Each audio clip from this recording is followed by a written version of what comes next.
මේක එනවද?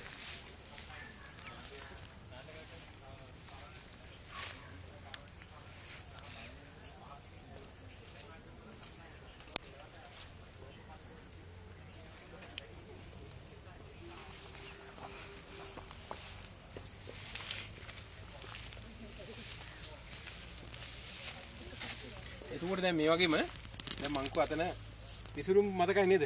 විසුරුම් එකේ උතන මයික්‍රෝ ස්ප්‍රින්ක්ලර්ස් තියෙන්නේ. ඊට පස්සේ ආපැත් තිබ්බා ඩ්‍රිප් එකේ ඉන්ලයින් එක. මං කෝ ඩ්‍රිප් එකේ ඔන්ලයින් කියලා එකක් තියෙනවා කියලා. එතකොට මේ තියෙන්නේ මේ උප ප්‍රධාන නලේ මේ පාර්ශ්වික නලේ. හරි.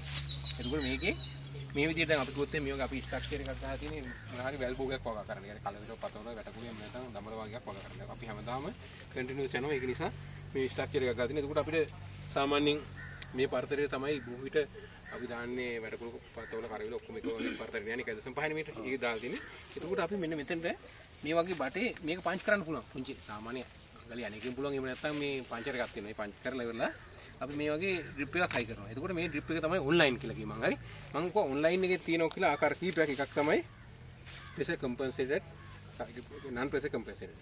මේක එක ආකාරයක්. ඊට පස්සේ තියෙනවා seal type සහ open. කියන්නේ මේක ගලවලා ඉවරලා රිප්ලේසබල් කියලා. කියන්නේ ගලවලා පිරිසිදු කරන්න පුළුවන්. අර සීල් එක කියන්නේ මේක සීල් කරලා දෙන්න. මේකේ මොන හරි පොඩු තිබ්බනම් අපිට ගලවලා පිරිසිදු කරන්න පුළුවන්. හරි. එතකොට මෙන්න මේවා තමයි පාවිච්චි කරන්න හොඳයි. සාමාන්‍ය ඩ්‍රිප් එක බෙද රුපියල් 18ක් 20ක් වගේ වෙන්නේ. එතකොට මේකේ අඩියක් සාමාන්‍ය මේ පාර්ශ්වික නලේ බොහෝ විට පාවිච්චි කරන්නේ මිලිමීටර් 16. මේකේ මීටරයක්. සාමාන්‍ය රුපියල් 30 ඉඳන් 60 දක්වාම වෙනවා. يعني සමහර කම්පැනි 30 ඒවා මොදියක් ගත්තොත් 60ක් 65ක් වගේ. හරි. ඊට පස්සේ දැන් මොන හරි හේතුවක් මත මේක කැඩුනොත් එහෙම මෙතන අපි මේක සම්බන්ධ කරනවා. කනෙක්ටර් එකක් දාලා සම්බන්ධ කරපයි කියන මේක කැඩෙනවා කපන්න කිසි වෙලාවක බය වෙන්න ඕනේ. මොන හරි වුණොත් ටග් ගාලා කැපුවා. ඒක කරලා මේක සාමාන්‍ය රුපියල් 25ක් වගේ කනෙක්ටර් එකක් සම්බන්ධ කරනවා. ඊළඟට මේ වගේ සිදුරක් විදිහට අපි මොන හරි වැරදිලා විද්දක් කියලා. ඒක මේ තියෙන අර ගෝමෙට් නිකන් මේ ඩමිස් තියෙනවා. මේ වගේ නැතු පුංචි කැලලක් තියෙනවා. ඊට තද කරපුවම අපෝ උතෙන් ලීක් වෙන්නේ නැහැ. හරි. ඒකින්ද මිනිස්සු ගොඩාක් මිනිස්සු අපි බයයි වුණා කඩන්නේ. ඒක කිසිම බයක් වෙන්න ඕනේ මොන නැත්තම් කැපුවා. හරි මේ කැලලක් දාලා සම්බන්ධ කරලා නැත්තම් මේකේ පංච් කරලා සම්බන්ධ කරලා. ඒක මෙතන තියෙන මේ සීල් ටයිප් එක. හරි. මේක අපිට ගලවලා පිරිසුදු කරන්න බෑ. හරි. මේක ගැලවෙන මේ ඉඳන් අපිට පිරිසුදු කරගන්න එහෙම ඕන නම් මේක ගලව ගන්න පුළුවන්.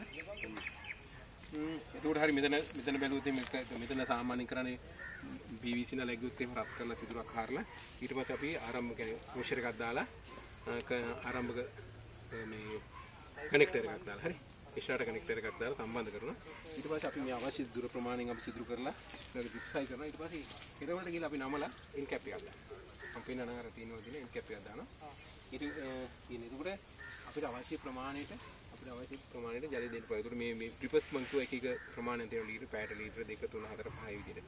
හරි. අවශ්‍ය ප්‍රමාණයට. ඒකට පළතුරු වගේ බෝගේ දානවා නම් වැඩිපුර එකක් දානවා. දැන් පොල් වලට වගේක් දානවා වැඩිපුර ප්‍රමාණයක් ඇවිල්ලා මේ ඩ්‍රිප් එකක් දානවා. ඒකට හරිනේ සාමාන්‍ය. ඊට අමතරව අපි බැලුවොත් එimhe අර අතට යන්න පොඩ්ඩක්. අර කට ඉවරයි. අර මේක දෙන්න හරි.